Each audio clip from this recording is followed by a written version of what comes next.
군사법원법은 재판의 독립성을 보장하기 위한 명문 규정을 두고 있지만 현재 군사법원은 재판이 있을 때마다 지휘관이 관할관으로서 부하장교 중에서 심판관을 임명하고 재판관으로 지정하기 때문에 지휘관의 사적 의견이 심판관을 통하여 재판에 개입하고 심판관은 상명하복의 군조직의 특수성에 의하여 지휘관의 의중을 고려하여 재판에 임할 수밖에 없는 현실이어서 재판의 독립성이 전혀 보장되지 못한다는 것입니다. 이렇듯 군검찰과 군사법원이 군조직의 특수성을 이유로 국방부 장관을 정점으로 하는 군조직의 한 부분으로 지휘권에 종속된 결과 지휘관이 군대 내 범죄와 사고를 은폐할 수 있는 구조입니다. 이런 구조적 문제가 이식전투 비행단 이중사의 안타까운 죽음으로 이어진 것입니다.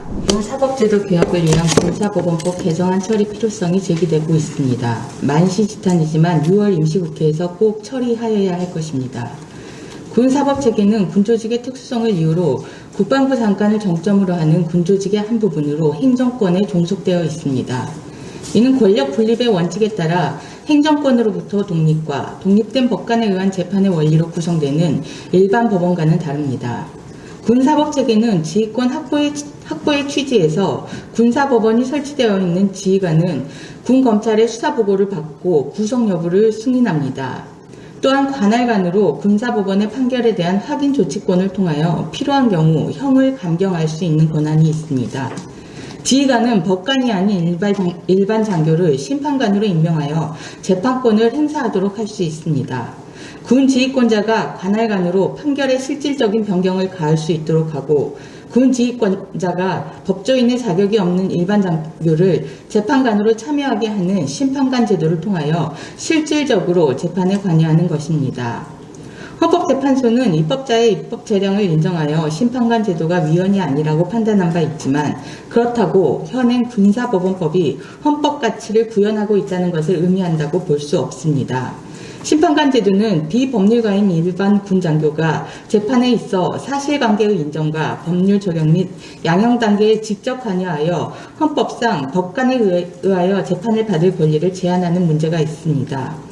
더 큰 문제는 군사법원법은 재판의 독립성을 보장하기 위한 명문 규정을 두고 있지만 현재 군사법원은 재판이 있을 때마다 지휘관이 관할관으로서 부하장교 중에서 심판관을 임명하고 재판관으로 지정하기 때문에 지휘관의 사적 의견이 심판관을 통하여 재판에 개입하고 심판관은 상명하복의 군조직의 특수성에 의하여 지휘관의 의중을 고려하여 재판에 임할 수밖에 없는 현실이어서 재판의 독립성이 전혀 보장되지 못한다는 것입니다.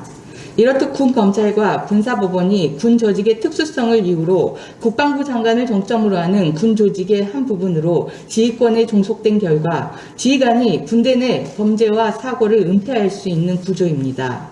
이런 구조적 문제가 이식전투 비행단 이중사의 안타까운 죽음으로 이어진 것입니다. 이에 전시, 사변, 국가 비상사태에만 군사법원 관할권을 인정하고 평시에는 군사법원을 폐지하는 개정안을 발의할 것입니다.